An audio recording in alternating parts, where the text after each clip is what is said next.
বিহারের সমস্তিপুর স্টেশন রোমাঞ্চকর এক ঘটনার পর এখন সবার মুখে মুখে ভারতের এই স্টেশনের নাম। এমন একটি ঘটনা ঘটেছিল যা রীতিমতো সবাইকে চমকে দিয়েছে। চলন্ত ট্রেনে উঠতে গিয়ে এক যাত্রী রেল লাইনে পড়ে গেলেন।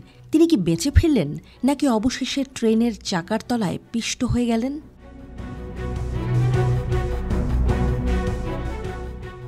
এটা ছিল ঠিক সকালবেলা সমস্তিপুর স্টেশনের ৪ নম্বর প্ল্যাটফর্ম। যাত্রীদের মধ্যে ছিলেন একজন যুবক, যিনি বিহার যোগাযোগ ক্রান্তি এক্সপ্রেস ধরতে আসছিলেন। স্টেশনটি ছিল ব্যস্ত, মানুষ পায়ে পায়ে চলছিল। ট্রেনের সময় আসন্ন, লোকজন ট্রেনে ওঠার জন্য হুড়োহুড়ি করছিল।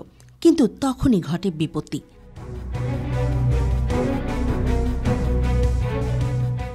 যাত্রীটি চলন্ত ট্রেনে উঠতে গিয়ে পিছলে যান। এক ঝটকায় তিনি রেল লাইনে পড়ে যান। ট্রেনটি তখন পুরোপুরি চলতে শুরু করেছে, প্ল্যাটফর্মের পাশ দিয়ে চলে যাচ্ছে, আর যুবকটি আটকে পড়েন ট্রেন আর প্ল্যাটফর্মের দেয়ালের মাঝখানে।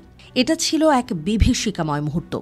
সেখানে দাঁড়িয়ে থাকা মানুষদের মনে ভয় আর শঙ্কার সঞ্চার হয়। তারা সবাই আতঙ্কিত হয়ে ওঠে। কিন্তু তখনই ঠিক কি ঘটল?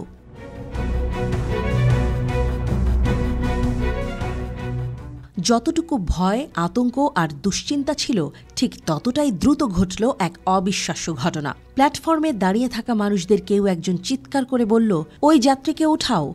কিন্তু ট্রেনটি চলে গেল। এরপর এমনকি ট্রেনটি এক মুহূর্তের জন্য থামেনি।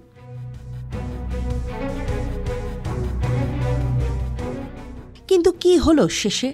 প্ল্যাটফর্মের পাশে যে যুবকটি পড়েছিল, তাকে কিছুক্ষণ পর দেখা গেল তিনি তেমন কোনো আঘাত পাননি। তিনি শুধু জীবিতই ছিলেন না, সুস্থও ছিলেন। তখন আর কোনো সমস্যা ছিল না। লোকজন তাকে রেল লাইনের বাইরে টেনে তুলেছিল। যাত্রীটি উঠে গন্তব্যে রওনা দেন। কি আশ্চর্য! একদিকে আতঙ্ক, অন্যদিকে অবিশ্বাস্য স্বস্তি।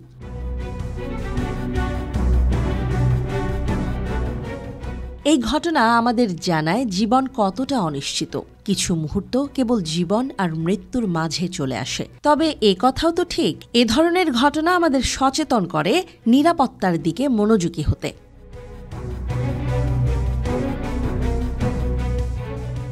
কয়েক সপ্তাহ আগে এই সমস্তিপুর স্টেশনেই কিছুক্ষণের জন্য ট্রেন চলাচল, কাজকর্ম স্তব্ধ হয়ে গিয়েছিল। নেপথ্যে ছিল কয়েকটি বানর। কলা নিয়ে টানাটানির জেরে একে অন্যকে জিনিসপত্র ছুঁড়ে মারছিল তারা। তার মধ্যে একটি আটকে যায় ওভারহেড তারে। শর্ট সার্কিট হয়, তার ছিঁড়ে পড়ে যায় ট্রেনের একটি কামরার ওপর। বন্ধ হয়ে যায় ট্রেন চলাচল, সমস্ত রকম কাজকর্ম।